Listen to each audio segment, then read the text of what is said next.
Queridos, a paz do Senhor. Abra comigo a sua Bíblia em Mateus capítulo 25. Eu queria ler convosco os versículos 31 ao 46. Estamos a concluir esta série de estudos acerca dos últimos dias. E Jesus fala este discurso no capítulo 24 e capítulo 25 de Mateus. E hoje, com a graça de Deus, nós encerramos esta série de estudos. Mateus capítulo 25, dos versos 31 ao 46. E quando o Filho do Homem vier em sua glória, e todos os santos anjos com ele, então se assentará no trono da sua glória. E todas as nações serão reunidas diante dele, e apartará uns dos outros. Como o pastor aparta dos bodes as ovelhas, e porá as ovelhas à sua direita, mas os bodes à esquerda. E então dirá o rei aos que estiverem à sua direita: Vinde, benditos de meu Pai, possuí por herança o reino que vos está preparado desde a fundação do mundo. Porque tive fome e deste-me de comer, tive sede e deste-me de beber, era estrangeiro e hospedaste-me, estava nu e vestiste-me, adoeci e visitaste-me, estive na prisão e foste-me ver. Então os justos lhes responderão, dizendo: Senhor, quando te vimos com fome e te demos de comer, ou com sede e te demos de beber? E quando te vimos estrangeiro e te hospedamos, ou nu e te vestimos? E quando te vimos enfermo ou na prisão e fomos-te ver-te? E respondendo o rei lhes dirá: Em verdade vos digo que quando o fizeste a um destes meus pequeninos irmãos, a mim o fizeste. Então dirá também aos que estiverem à sua esquerda: Apartai-vos de mim, malditos, para o fogo eterno, preparado para o diabo e seus anjos. Porque tive fome e não me deste de comer, tive sede e não me deste de beber, sendo estrangeiro não me recolhestes, estando nu não me vestistes, e enfermo e na prisão não me visitaste. Então eles também lhe responderão dizendo: Senhor, quando te vimos com fome, ou com sede, ou estrangeiro ou nu, ou enfermo, ou na prisão, e não te servimos? Então lhes responderá dizendo: Em verdade vos digo que quando a um destes pequeninos o não fizestes, não o fizeste a mim.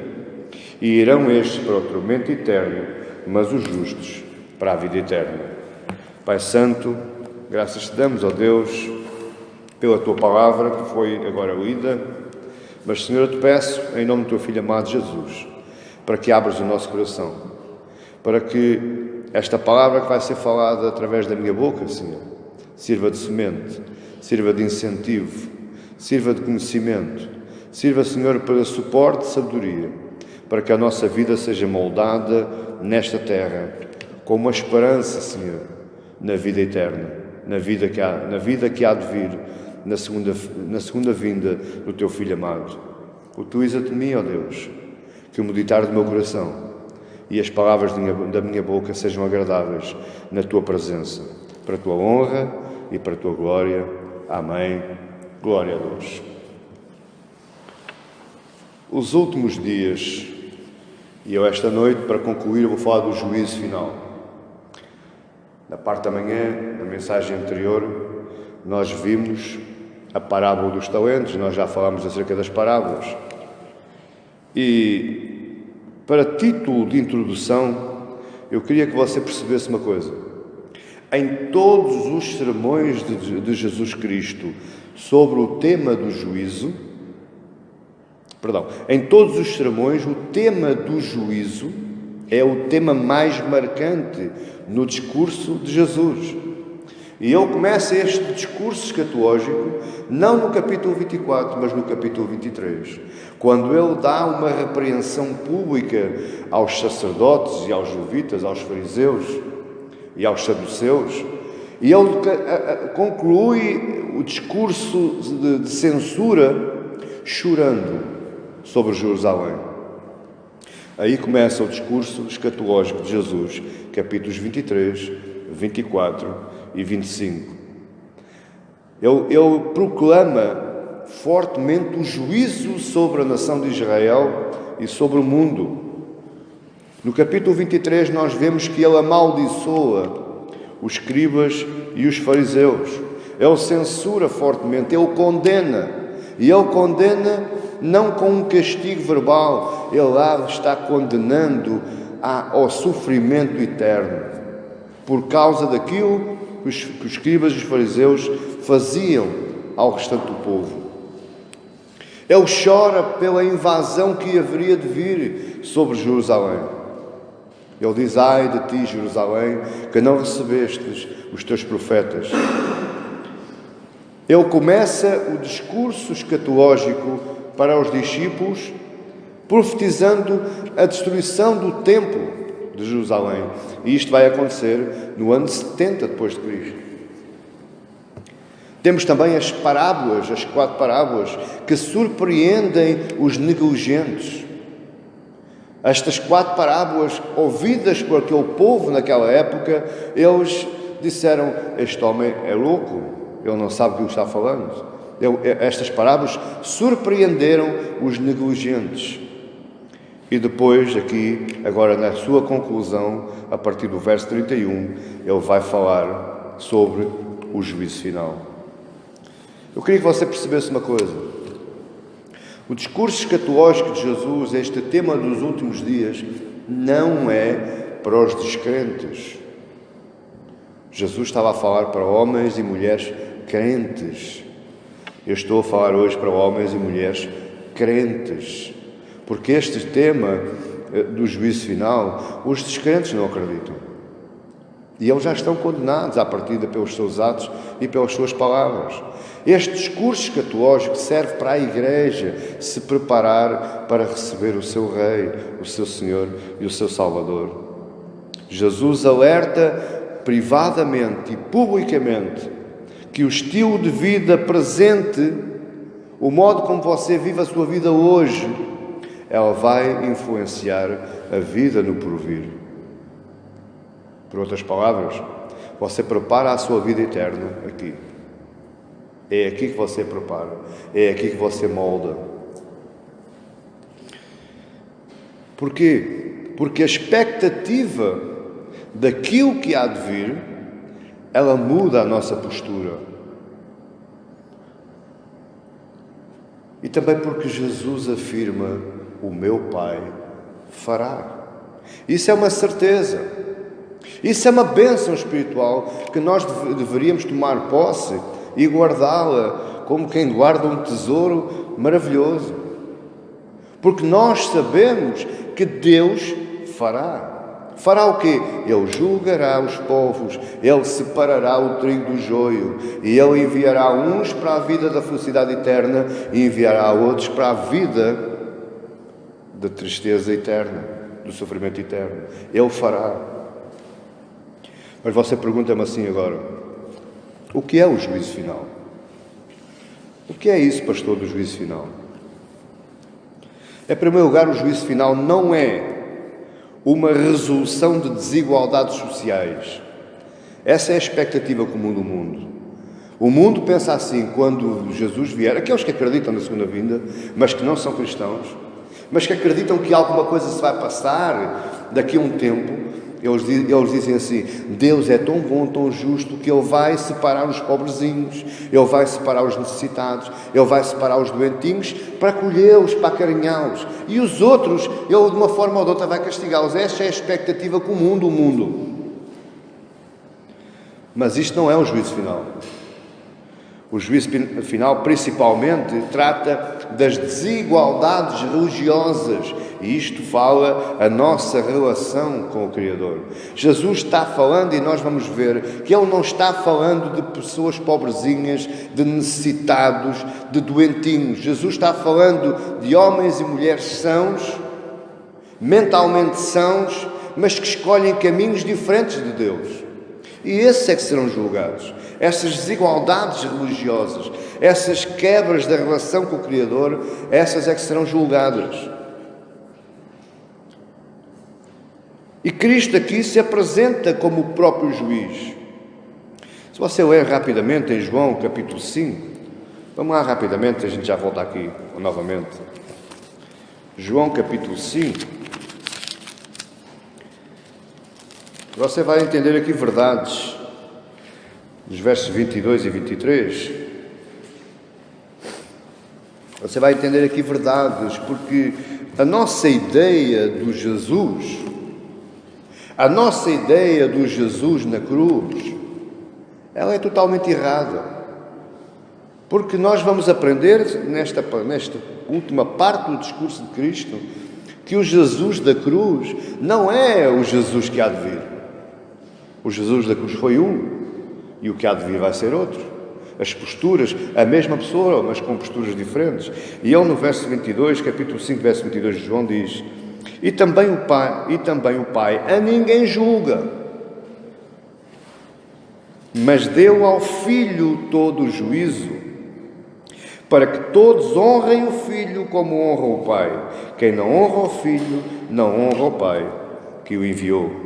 E se você ler em 2 Coríntios, capítulo 5, verso 10, você vai entender outra verdade. 2 Coríntios, capítulo 5, verso 10. Paulo nos vai dizer aqui: porque todos, você está a conferir comigo? Não é alguns, porque todos devemos comparecer ante o tribunal de Cristo, para que cada um receba segundo o que tiver feito por meio do corpo, ou bem ou mal. É Cristo quem vai julgar. O tribunal não é o tribunal de Deus, porque na verdade, se nós formos olhar para Apocalipse, quando nós vemos lá o dia da condenação, esse é Cristo que vai condenar ao lado do Pai, é o tribunal de condenação, mas a sentença já está dada antecipadamente, porque a Bíblia diz que nós somos condenados pelas nossas próprias palavras, pelos nossos próprios atos, pelos nossos próprios pensamentos. Portanto, quem se auto-sentencia somos nós aqui. Lá é só passar o atestado, carimbar e passar a guia de marcha. Aqui o tribunal de Cristo é diferente, porque aqui é Cristo que vai dizer a mostra: o que é que tu me trazes? O que é que tu fizeste? O que é que tu não fizeste? O que é que tu deixaste de fazer? Este tribunal aqui é o tribunal para galardão. É o tribunal que condena, que vai condenar as nossas obras ou aquilo que nós não fizemos. O que é o juízo final? A segunda vinda de Cristo, ela será marcada por justiça. Vai ser um tribunal justo. Nós vimos na parte da manhã que tudo aquilo que estava oculto será posto à luz, à transparência. Portanto, não vai haver meio termo. É um tribunal de justiça. É um tribunal que se vai servir de terror para uns e de boas novas para outros. Se nós vimos no verso 31 e nos versos 34, diz assim: E quando o Filho do Homem vier em sua glória e todos os santos anjos com ele, então se assentará no trono da sua glória. Cristo vai se sentar no trono. Cristo é o Senhor e Rei, e todo o povo, todo o mundo vai ter que confirmar isso com os seus próprios olhos. O trono é a posição do juízo do rei. Antigamente, nos tempos remotos, havia uma sala, que era a sala do trono, em que estava lá somente o trono do rei, e essa sala só era frequentada pelo rei quando era para julgar causas. Ele sentava-se naquele trono e as causas eram-lhe trazidas, e então ele julgava segundo a sua ideia, segundo o seu juízo. Chamava-se a sala do trono. Era onde o rei julgava, era o tribunal do reino. Aqui vai haver uma sala do trono igual. uma sala do juízo. E no verso 34 diz: Então dirá o rei aos que estiverem à sua direita: Vinde, benditos de meu Pai, possuí por herança o reino que vos está preparado desde a fundação do mundo. Ou seja, ele vai atribuir a uns boas novas e vai anunciar a outros certos terrores. E como eu disse ainda há pouco, no juízo final, muitos se vão surpreender, porque a imagem do Cristo que nós temos hoje, a imagem do Cristo que o mundo religioso hoje pinta, nós vamos nos surpreender com isso, porque ele vai ser totalmente diferente. O Cristo compassivo, o Cristo bondoso, o Cristo que chorava, o Cristo que curava, o Cristo que libertava, não é esse Cristo que vai vir a segunda vez. Este Cristo vai vir a segunda vez é totalmente diferente. Totalmente diferente. Então, e quando é o juízo final? O juízo só acontece na segunda vinda. Existe um ditado popular que diz: cá se faz, cá se paga. Mas isso não é bem verdade. Porque existe muito boa gente, cristão e não cristão, que vive impunemente na sua consciência. Não, o que eu fiz não é nada de mal. O que eu fiz não é assim tão grave. Mas o problema é que o juízo não é feito pela nossa mente. Não sei se me estou a fazer entender. Não sou eu, pela minha consciência, que me julgo a mim próprio. Porque é muito difícil nós julgarmos à nossa vista aquilo que nós fazemos. É certo que às vezes até reconhecemos, bom, já fizemos asneira. Mas, em regra geral, aquilo que nós fazemos não é assim tão mal. Porque somos nós a julgarmos a nós próprios. O problema é que na segunda vinda, diz aí no verso 31, quando o Filho do Homem vier em sua glória, nós vamos ficar surpreendidos até com a nossa própria consciência.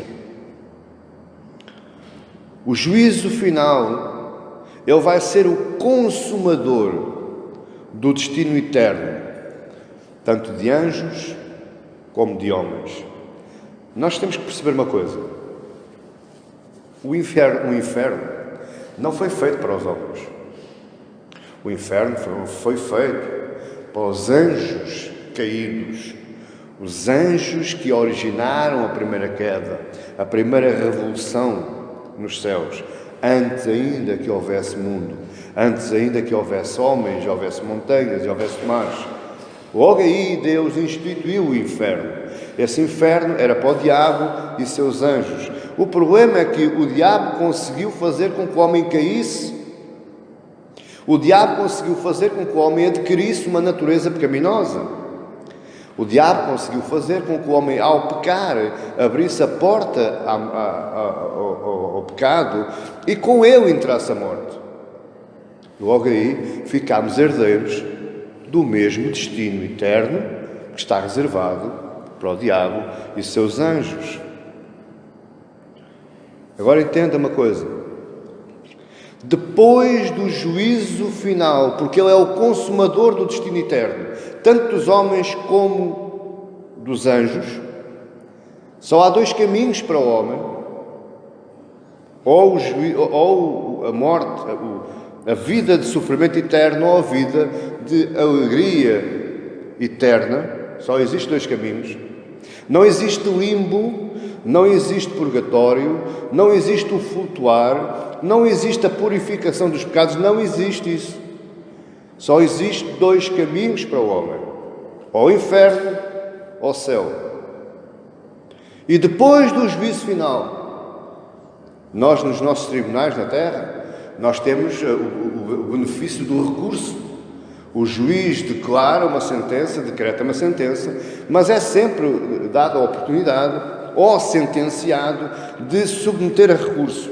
E isso vai passando de tribunal para tribunal, vai subindo de estágio, até que chega ao Supremo e daí não pode passar mais. No juízo final, não. Aquilo que for decretado, está decretado eternamente. Não há volta para trás. E ele é para quem? O juízo final.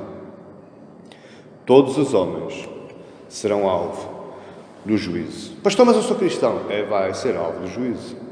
Porquê? Porque não é o facto de eu ser cristão que me purifica. Não é o facto de eu ser cristão que me santifica.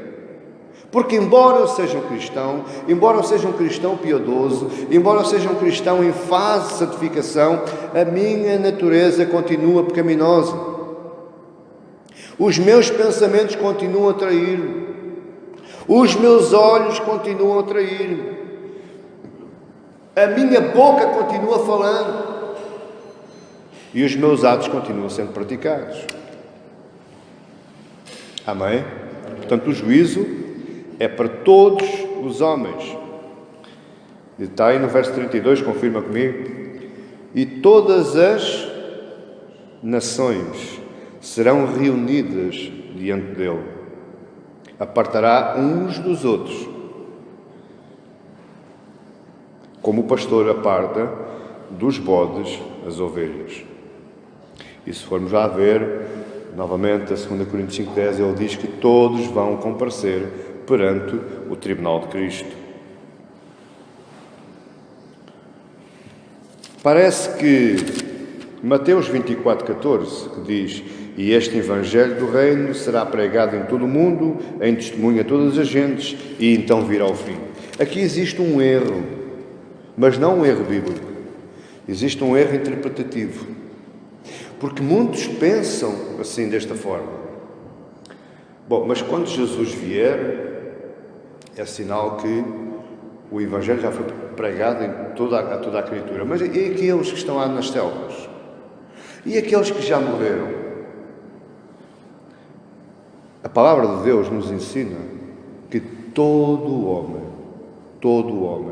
independentemente de se ouvir um pastor pregar ou não, ele já tem a palavra de Deus, porque a palavra nasce, é imputada no nosso coração. É por isso é que nós somos religiosos. Embora não pratiquemos religião, nós somos religiosos. Embora não vamos à igreja, mas nós adoramos alguma coisa, porque está no nosso ADN, está no nosso coração, essa palavra. E muitos vão dizer assim: bom, mas eu ouvi, mas não foi bem explicado, portanto eu não tenho culpa. Não, tenho culpa sim. Não é o facto de eu não entender, não é o facto de eu não ter seguido que me vai ilibar no juízo final. Todos os homens não são julgados pelas suas respostas. Os homens são julgados pelos seus atos. Até aqui você está entendendo? Olha esta verdade agora. Assim como o Evangelho é universal, o juízo final também.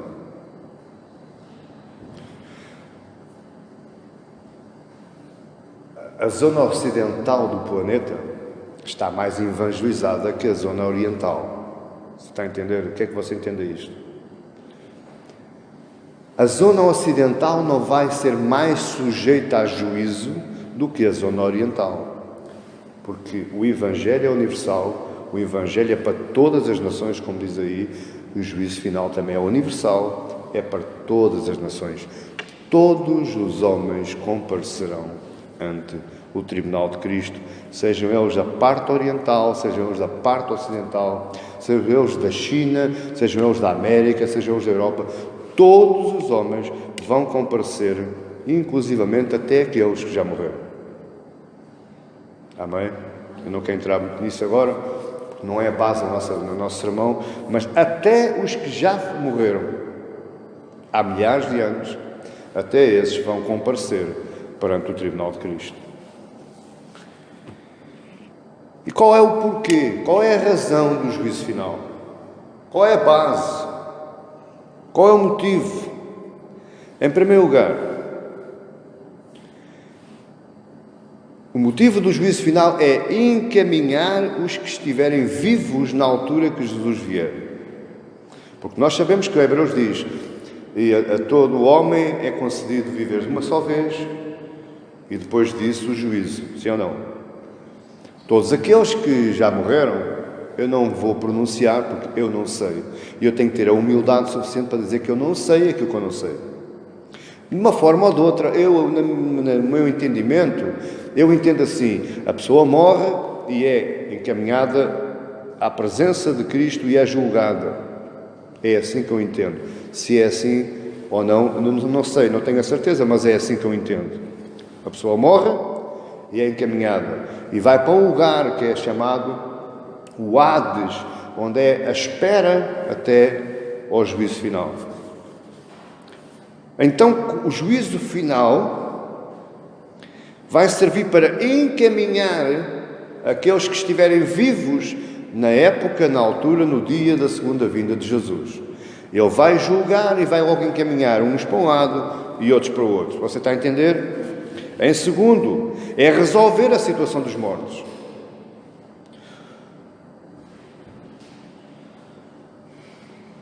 É muito natural, nós que somos cristãos, quando nos falece alguém da nossa família, é muito natural nós querermos um destino bom para eles. Que Deus o guarde, já está na glória. Nós não sabemos estar na glória, não. Está a entender? Isso é um desejo interior nosso. Quando nos morre um irmão da igreja, ele vai para a glória, ele vai para junto de Deus. Isso é um desejo interior. Não quer dizer que seja a realidade. Então existe o porquê do juízo final, que é para você que está vivo e que não está vivo, mas que vai estar perante o tribunal, você vai ver realmente, vai presenciar qual é o destino dos mortos. Presta atenção. Você está a entender? O destino dos mortos tem que ser presenciado. Todo o mundo, por isso é que a Bíblia diz que tudo aquilo que está oculto vai ser trazido à luz. Todo o mundo vai saber de tudo. Não há nada encoberto. O destino dos mortos tem que ser presenciado por todos. Segundo lugar, porquê do juízo final? Aplicar a todos o grau de castigo e de galardão. Todos vamos receber alguma coisa. E o que nós vamos receber será no juízo final. É lá que vamos receber. Você está a entender? Ou recebemos o passaporte para um lado, ou recebemos o passaporte para o outro. Mas é no juízo final que todos vamos receber. Quarto lugar, vai ser a declaração pública da justiça de Deus. Há muitos que dizem que Deus não é justo. Há muitos que dizem assim: se Deus é justo, porque é que Ele permite esta ou aquela situação? Se Deus é justo, porque é que Ele permite guerras onde morrem crianças inocentes? Deus não é justo. Mas é no juízo final que vai haver uma declaração pública da justiça de Deus. Não é Ele que se vai autoproclamar justo, somos nós que estamos debaixo do julgamento, é que o vamos declarar justo a Ele. O tribunal de Cristo, o juízo final, Ele não vai investigar, apenas Ele vai declarar. É diferente do tribunal do mundo. O tribunal do mundo investiga, recolhe as provas, analisa as provas, confronta as provas. Sim ou não? O tribunal de Cristo não. No juízo final não. No juízo final é sentença. A investigação é feita aqui, porque nós nos autodeclaramos culpados. Você está a entender isto? É de grande importância que a Igreja perceba isto. Porque eu, como estou cansado de dizer, existe muito boa gente, velhos e novos, que anda a brincar de cristãos, que anda a brincar de igreja. E da mesma forma como estes aqui em Mateus, estes que são descritos, os fariseus, os escribas, o povo, os discípulos, eles ficaram surpreendidos ainda em vida. Nós iremos ficar surpreendidos quando comparecermos perante Jesus Cristo. Eu não sabia que era assim. Você não sabia porque não prestou atenção. porque houve alguém que lhe explicou isto. No nosso interior, nós temos sempre aquela expectativa. Não, até pode ser que não seja muito mal. A gente chega lá, leva uma reprimenda, um apertão de orelha e aquilo passa. Não é assim. Não é assim. Quando você chegar ao final deste sermão, você vai ver que a coisa é muito mais grave. É muito mais grave que aquilo que parece. Nós andamos a trabalhar na corda. Nós andamos a brincar com o fogo. Você está a entender isto?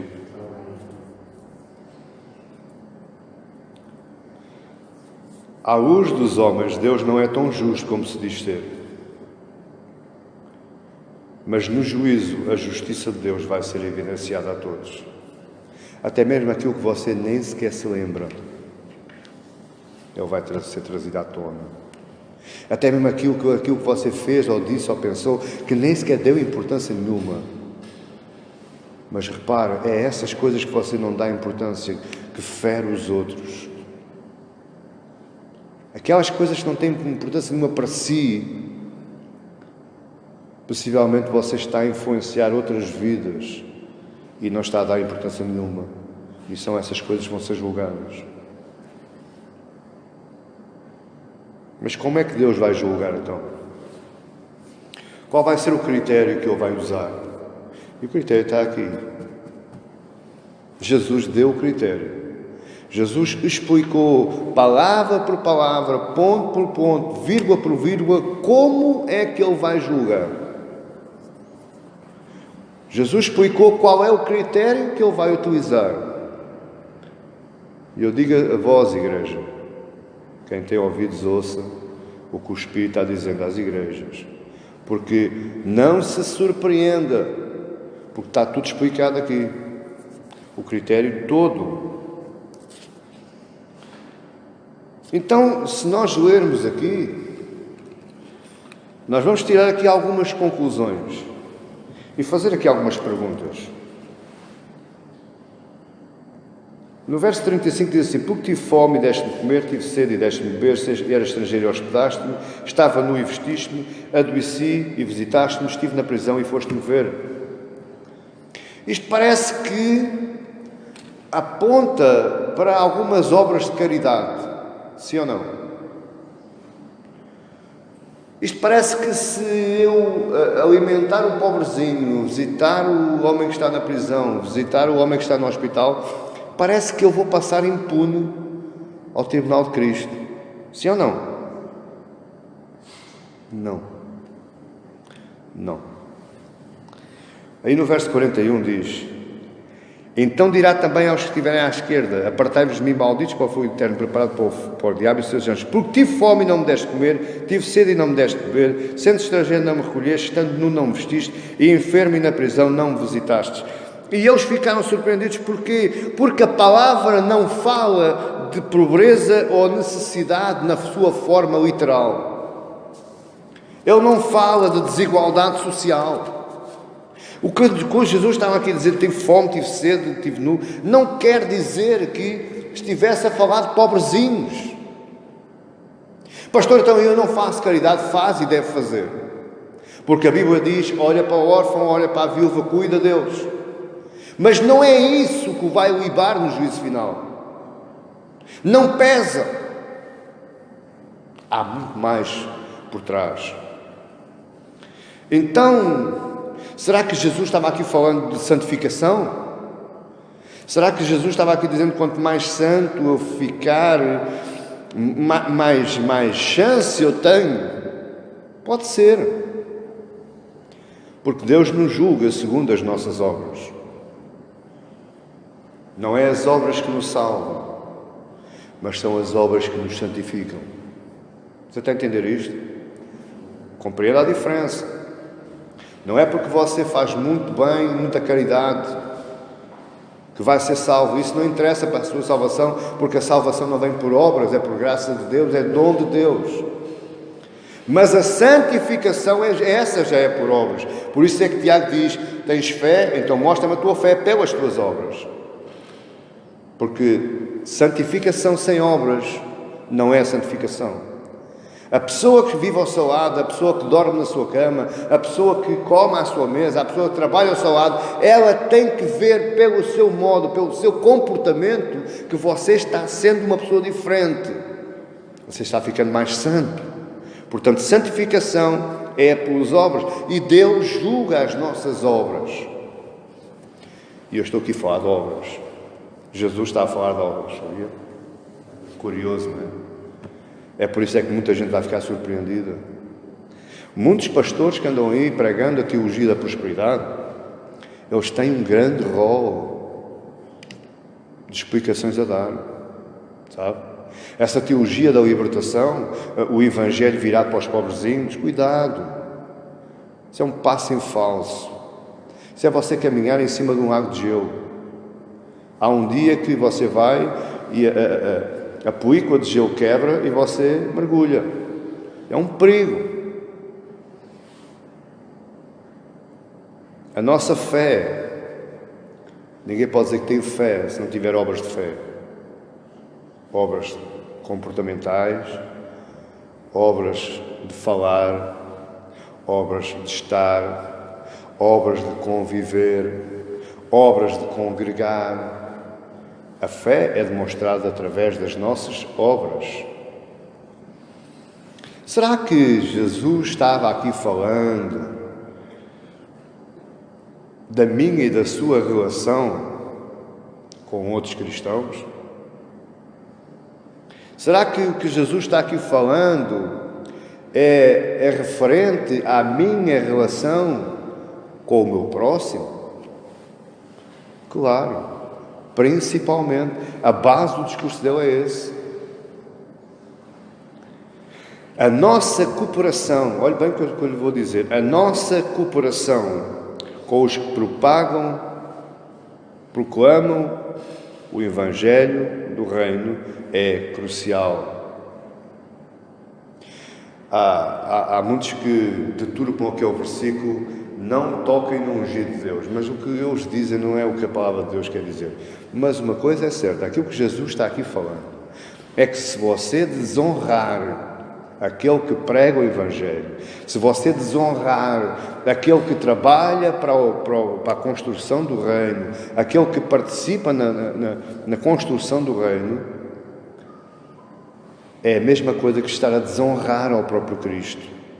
É isto que Jesus está aqui falando. E é por isso que aquelas pessoas não perceberam. Deixa que eu lhe faça uma pergunta. Como é que é o seu relacionamento com a Igreja de Cristo? Na sua vida diária, como é que você está se relacionando com a Igreja de Cristo? Eu, quando falo igreja, não falo aqui, nisto. Eu falo das pessoas que compõem a igreja. Os cristãos. O seu pastor. Os seus líderes espirituais. Qual é que é a sua relação? Será que você é muito santinho enquanto está dentro do local de culto, mas quando chega lá fora, o pastor nem sequer sabe falar? O pastor sabe lá que aquilo que disse? Abriu a boca, só disse foi asneira. Você pensa que isto é mentira? Que não se passa nada disto? É porque você é muito ingênuo. Basta ir às redes sociais do Facebook. Eu digo uma coisa, amado irmão e irmã. Esteja aquele pastor errado ou não, não lhe cabe a si julgar. Não lhe cabe a si comentar. Mas a Bíblia diz para julgar os espíritos. Julgue para si mesmo. E o julgar o espírito quer dizer se o espírito não é bom, se a palavra não é boa, se o homem não é bom, eu afasto-me. Não o critico. Está a entender isto? Como é que você tem tratado os embaixadores de Deus? Eu aqui falo mesmo dos embaixadores verdadeiros. Deixemos os outros de parte. Eles têm um lugar, têm um banco reservado lá no tal tribunal. Existe aqui, nós vemos, porque até os próprios justos se surpreenderam. Não foram só os bodes, também foram os justos. Mas quando é que eu te vi com fome e te dei de comer, vi-te com sede e te dei de beber? Quando é que aconteceu isso? Existe e vai existir uma grande surpresa quanto ao critério apresentado por Cristo. Porquê, meu amado irmão? Eu explico. Porque o mundo lá fora e o mundo cristão pensa, imagina que o mérito, a recompensa ou o galardão é-lhe dado por aquilo que você faz. E não é. O mérito e o galardão, o castigo ou a recompensa vai ser dado pela forma como você se porta. Isto estamos a falar do comportamento. E porto com quem? Com o seu irmão, com a sua igreja, com o Evangelho. Tanto os da direita como os da esquerda ficam surpresos. Não com o veredito. Os bodes não se assustaram, porque se foram sentenciados ao fogo. E os justos também não se surpreenderam, porque foram sentenciados ao céu. Eles surpreenderam-se foi pelo modo como Jesus julgou. Eu estou-me a fazer entender, igreja? Eu preciso que você perceba isto. Porque nós andamos a trabalhar errado. Nós andamos a ficar muito santinhos, muito cheios de 9 horas. Começamos a deixar de ser barro para começarmos a trabalhar para ser um cristal francês. Isso não importa para nada. O que importa é o modo como você trata a sua igreja, o seu irmão, o seu próximo. É isso que vai pesar no prato. É isso que vai mover o fiel da balança. Verso 37. Então os justos responderam dizendo: Senhor, quando te vimos com fome? Verso 39. E quando te vimos enfermo e da prisão e fomos-te ver-te? Verso 44. Então estes eram os outros, os malditos, os à esquerda. Então estes também lhe responderam dizendo: Senhor, quando te vimos com fome? Veja que a surpresa foi geral. Quando Jesus separa as ovelhas dos bodes à direita e à esquerda, os da direita podiam dizer assim: já está no papo, isto é canja. E os da esquerda poderiam fazer assim: e agora? Mas eles não ficaram surpresos por serem separados para a esquerda, para a direita ou para a esquerda. Não foi a surpresa, foi a forma como Jesus usou, o critério que Jesus usou para julgar. Essa é que vai criar surpresa. Criou aqui e vai criar lá.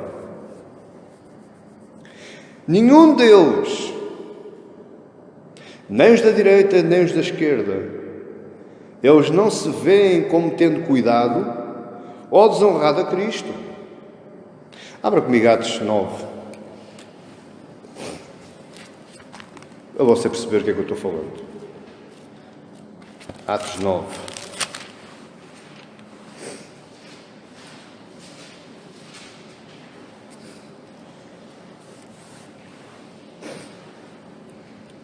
Versículo 5.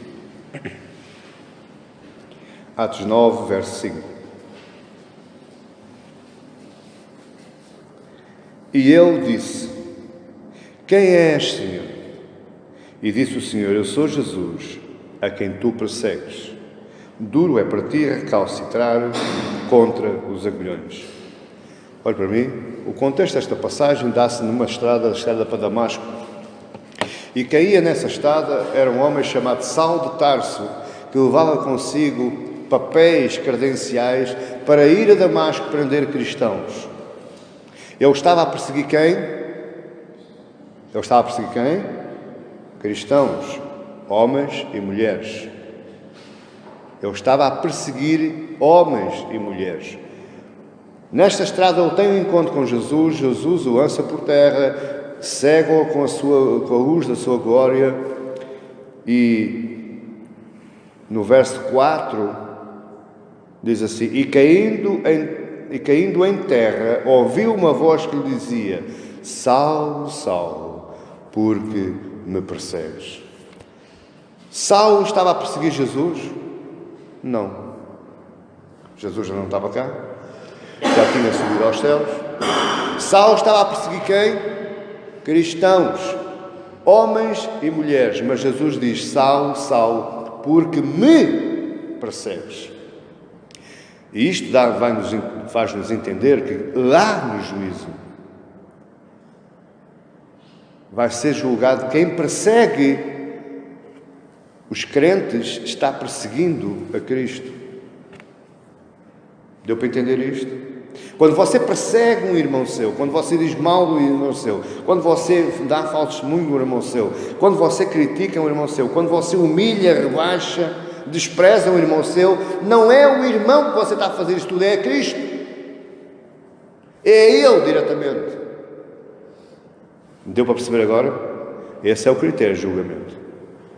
Porque diz a Bíblia, lá no verso 45, em verdade vos digo que quando a um destes pequenos o não fizeste a mim. Existe aqui uma grande deturpação que muitos pregam e muitos olham para este texto e dizem assim: bom, os bebezinhos são os santos, deixem vir a Deus os pequenininhos. Jesus não está a falar destes pequenininhos de tamanho. Jesus está a falar de pequenininhos de santidade, aqueles que são vigorosamente seguidores dele, independentemente do tamanho. Até podem ser homens de 3 metros, ou podem ser anões. Você está a entender? Jesus está a falar de corações. A forma como você honra ou desonra o embaixador, assim você está honrando ou desonrando o próprio Cristo. Em Lisboa está o embaixador americano, sim ou não? Se eu lhe for lá e chamar-lhe nomes e fizer mal, eu estou a fazer mal, a chamar nomes e fazer mal a quem? É o embaixador? Não, é o país que ele representa. Então, quando alguém faz mal ao embaixador de Cristo, ele não está fazendo mal ao embaixador de Cristo, mas sim ao Senhor do embaixador. Está assustado? Eu sei. Isto mexe, não mexe? Isto muda assim um bocadinho a nossa maneira de pensar. Mas esse é o objetivo destas mensagens. Esse é o objetivo destes estudos. Não existe maior pecado do que aquele que se pratica contra um servo de Cristo.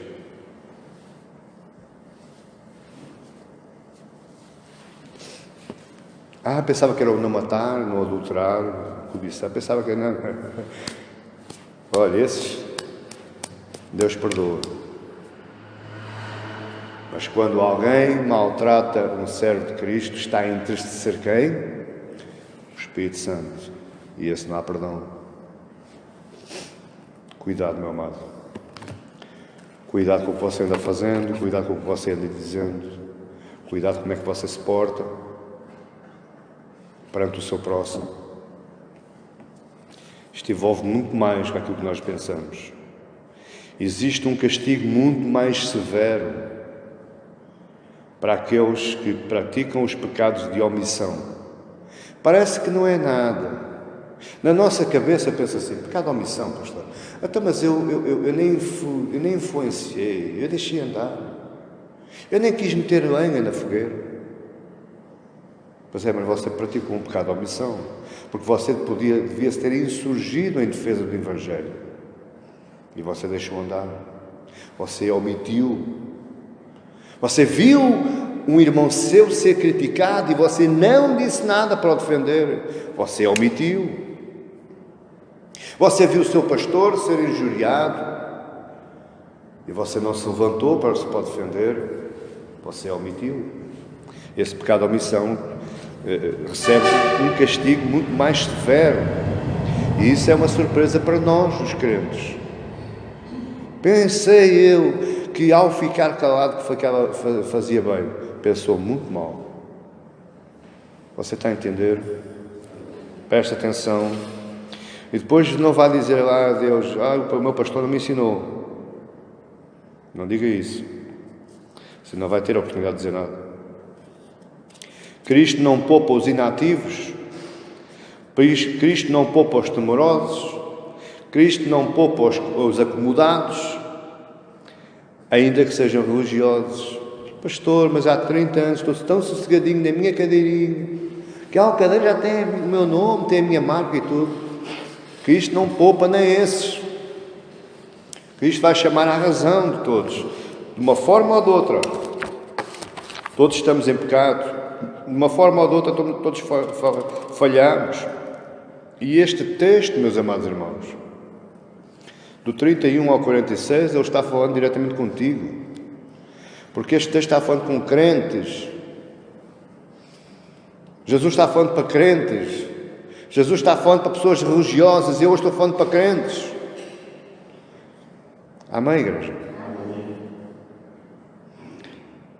Então, já vimos quando é que vai ser, qual é o motivo do juízo final, qual é o critério que Jesus vai utilizar, e basta-nos então ver qual é a finalidade desse juízo. Para que o juízo? Nós não poderíamos ser julgados já aqui? Para que o juízo então? Em primeiro lugar, este juízo serve para separar o trigo do joio, separar as ovelhas dos bodes, separar os justos dos injustos. Este juízo vai ser um separar, um divisor de águas. Em segundo lugar, este juízo vai servir para sentenciar. Um juízo correspondente às nossas obras. Não às obras meritórias. Não são obras meritórias, mas são obras comportamentais.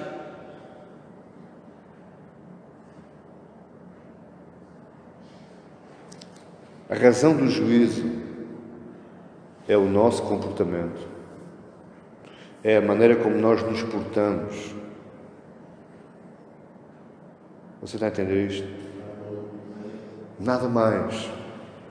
Nada mais. É lógico que existem pecados praticados pelo corpo, existem pecados praticados pela mente, mas esses não vão pesar em substância. Porque esses pecados, você peca porque é fraco, porque é frágil, porque é miserável, mas tem sempre um escape, que é a misericórdia e a graça de Deus. Há sempre um Deus a quem você pode se humilhar e dizer: Senhor, eu falhei, porque eu sou miserável, porque eu sou fraco. E Deus perdoa. E diz a Bíblia que nunca mais se volta a lembrar. Mas existem atos comportamentais que nos passam despercebidos e que vão pesar depois. É isso que Jesus está falando connosco. Vamos receber uma sentença mediante o nosso comportamento. E em terceiro lugar, ela serve para revelar. Mas é curioso, nós temos um Deus tão bom. Poderiam viver aí 3.000 anos, estudando a Deus durante esses 3.000 anos, que eu nunca conseguiria compreender a Deus. Este juízo vai ser vergonha para ímpios. Os ímpios vão ter toda a sua vida ali, descarrapachada. Todo o mundo vai saber o que todo o mundo fez. Mas você repara que nenhum pecado dos fiéis é mencionado. Jesus não envergonha os seus fiéis. Por isso é que há um julgamento de galardão e há um julgamento de condenação. Está a entender? Existem aqui dois destinos diferentes. Foi os dois caminhos que eu falei. Primeiro, o destino das ovelhas. Você é ovelha? É ovelha? Glória a Deus por isso, não queira ser bode. Os justos entram na vida eterna, está lá no verso 46. No final do verso 46, e estes irão para o tormento eterno, mas os justos é as ovelhas é justo, sinal de justiça, os justos para a vida eterna. E eles recebem o reino como herança, está no verso 34. Então dirá o rei aos que estiverem à sua direita: vinde benditos do meu Pai, possuí por herança o reino que vos está preparado desde a fundação do mundo. Olhe, eu preciso que você entenda uma coisa. Existe aqui um outro erro que se prega nos púlpitos das igrejas que não corresponde à verdade bíblica. A primeira vinda de Cristo não nos trouxe o reino.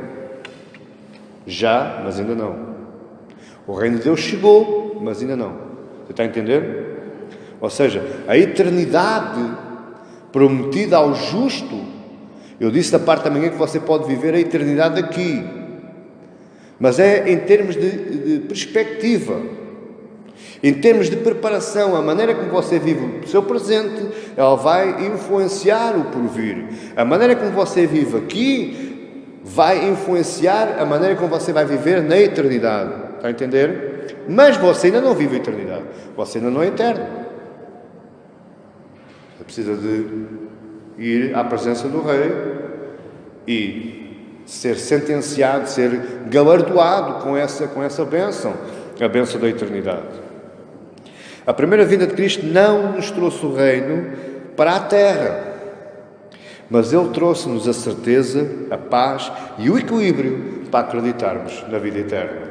Você só acredita na vida eterna porque Cristo lhe trouxe a certeza, a convicção, a fé, a paz e o equilíbrio para você conseguir viver este resto desta vida miserável aqui neste mundo miserável, mundo hostil, em esperança de uma vida melhor na segunda vinda do nosso Rei e do nosso Salvador.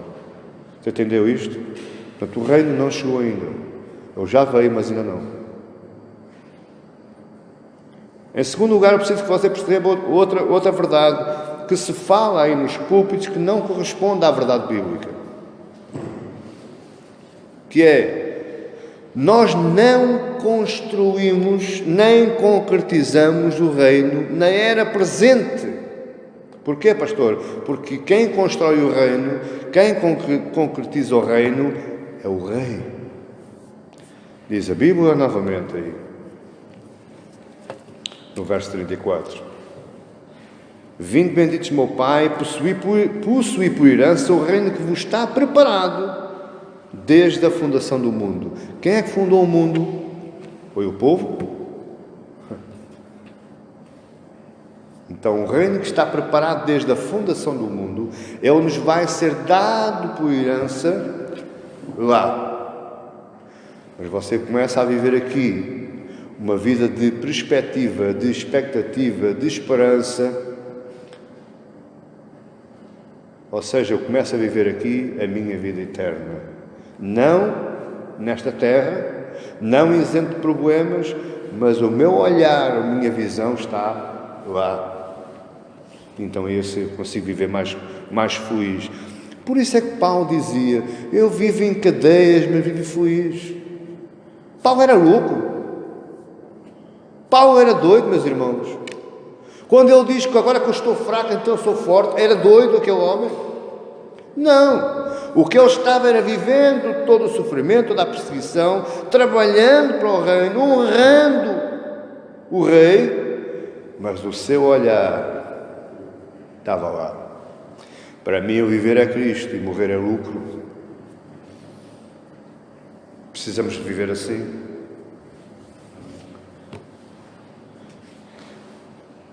E não construímos nem concretizamos também porque até pelas palavras do próprio Cristo, quando Ele disse aos discípulos: não se entristeçam, porque eu vou construir-vos morada. Na casa do meu Pai há muitas moradas e eu vou-vos arranjar uma.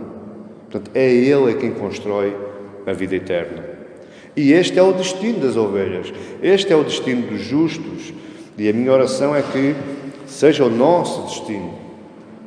Mas existe um segundo destino, que é o destino dos bodes, dos injustos, dos ímpios, dos escarnecedores, que é o castigo eterno, está no verso 46, e é o fogo eterno, está no verso 41. Eu estou caminhando para a reta final, mas eu queria que você percebesse mais algumas verdades. A doutrina do inferno é das doutrinas mais contestadas do cristianismo. Você não ouve muitos pastores a pregar sobre o inferno. O inferno não é politicamente correto de pregar. O curioso é que em toda a Bíblia, em todos os 66 livros da Bíblia, o personagem, o orador que mais falou sobre o inferno, sabe quem foi? Pasme-se, Jesus Cristo. Foi ele que falou mais sobre o inferno. Muitos dizem que o inferno é uma ideia, uma mitologia. O inferno é uma metáfora. E tudo isto porque existe aqui dois grupos, primeiro que é o grupo dos universalistas, e eles dizem, bom, o homem é pecador, o homem é um miserável mesmo, o homem merecia mesmo castigo, mas Deus é tão bonzinho que Ele salva todos. Quando chegar lá, no final, Deus vai se condoer, vai ficar muito compassivo, possivelmente até vai chorar e tudo, e então salva todos. Essa é a teoria dos universalistas, eles não acreditam no inferno. E existe uma outra teoria, eu inclino mais para esta, embora não concorde com ela, que é a teoria dos aniquilacionistas, ou seja, aniquila tudo. Tudo deixará de existir. Numa parte eles têm razão, mas não em toda a parte. Porque, eu já vou falar nisso, não é tudo deixa de existir. A Terra vai deixar de existir para ser construída um novo céu e uma nova Terra. Isso está escrito na Bíblia, é uma promessa de Deus e eu acredito nisso. Agora, à parte disso, vai sempre existir inferno, porque o inferno vai ser eterno, sem fim. O fogo eterno, o lago do fogo eterno, o castigo eterno. Jesus fala nisso. A descrição aqui de fogo e trevas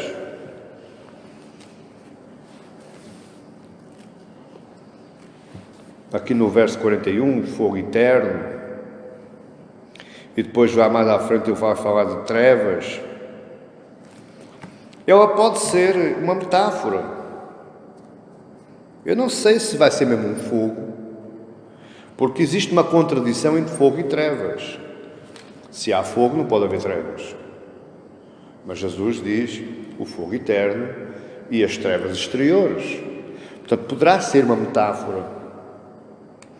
Mas ela pode ser metafórica na expressão, pode não ser. Você está-me a entender, está-me a acompanhar?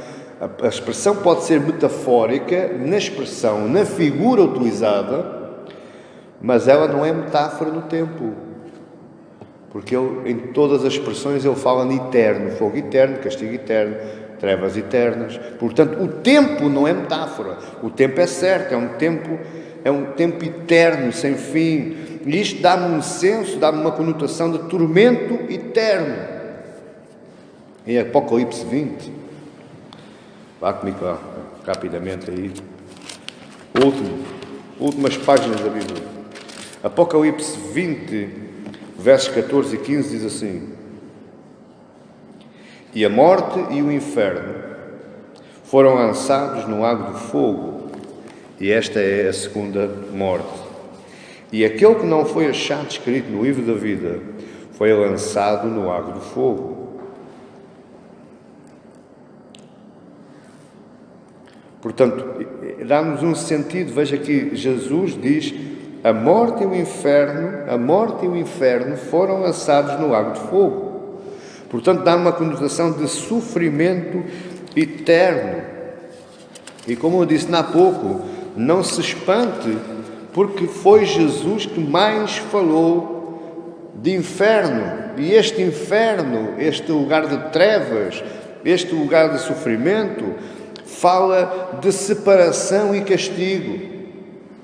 Sabe qual foi a maior agonia de Jesus naquela cruz? No momento da crucificação de Jesus, existe um tempo em que Jesus mais agonizou. Jesus sofreu ali. Nenhum homem conseguiria aguentar aquele sofrimento. Questões de, possivelmente, nem uma hora. Questões de minutos, 30 minutos, 20 minutos, 15 minutos. Você sabe qual foi? Foi quando ele grita e diz: Pai, Pai, porque me desamparastes, porque me abandonaste. Jesus experimentou ali, naquele momento, o inferno, a separação de Deus. Porque é isso que Ele quer que nós percebamos. O inferno, as trevas, o lago de fogo, este sentido de sofrimento eterno, é um sentimento de separação de Deus. Você hoje ainda tem Deus, embora pecador. Você hoje ainda tem Deus, embora falando mal, embora mentindo, embora, enfim. Mas você hoje ainda tem Deus. Mas vai haver uma altura que você vai ficar separado de Deus.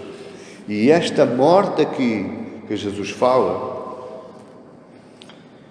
no verso 46, estes irão para o tormento eterno.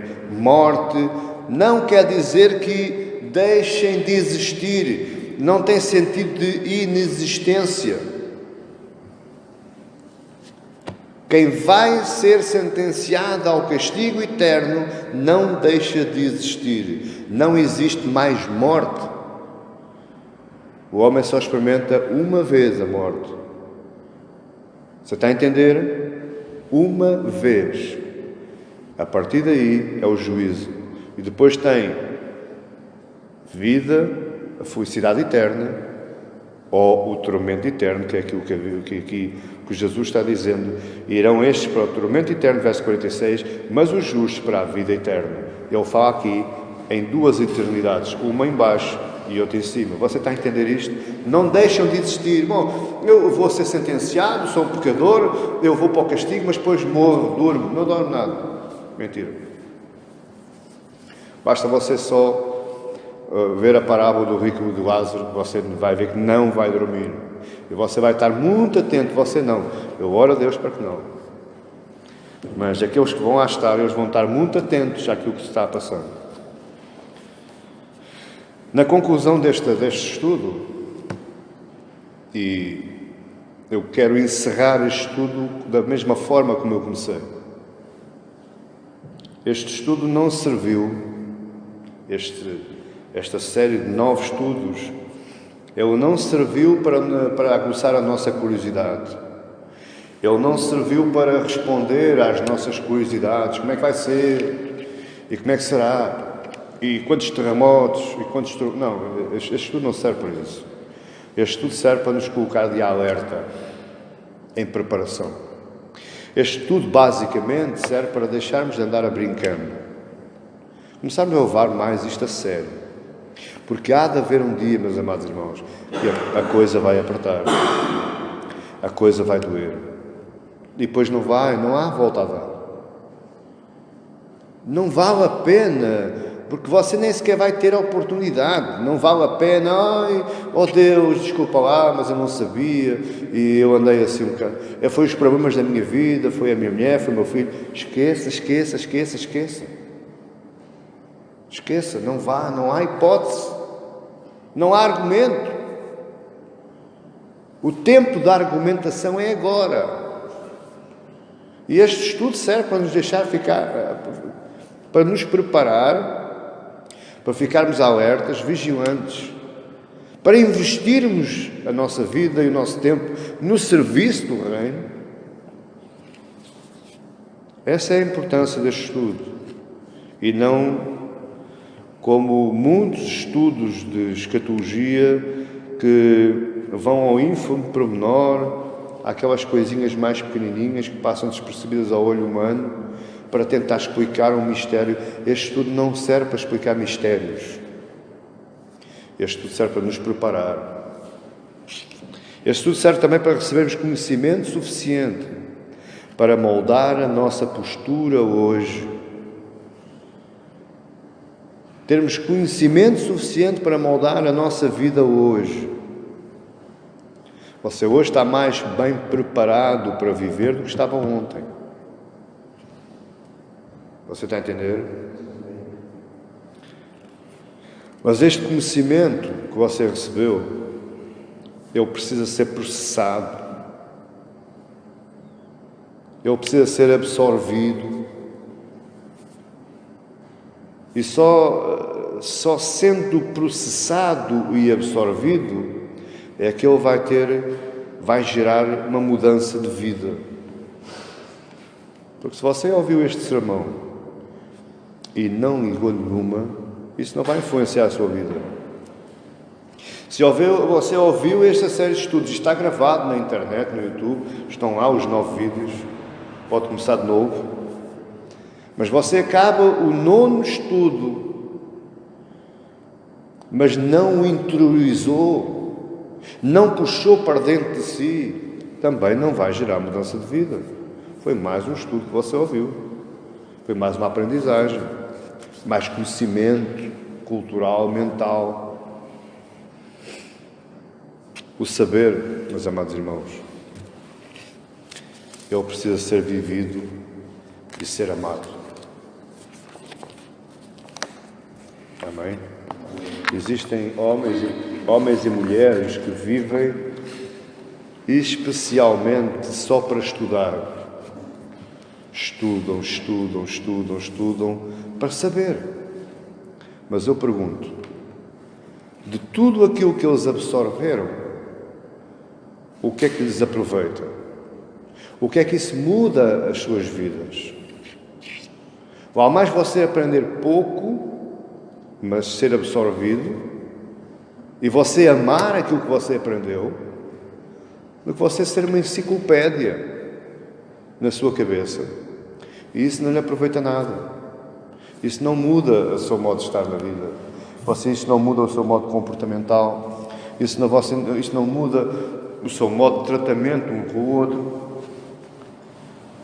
E se você perder um bocadinho de tempo, você veja que nos 4 evangelhos, a base do discurso de Cristo é: ama o teu próximo como a ti mesmo.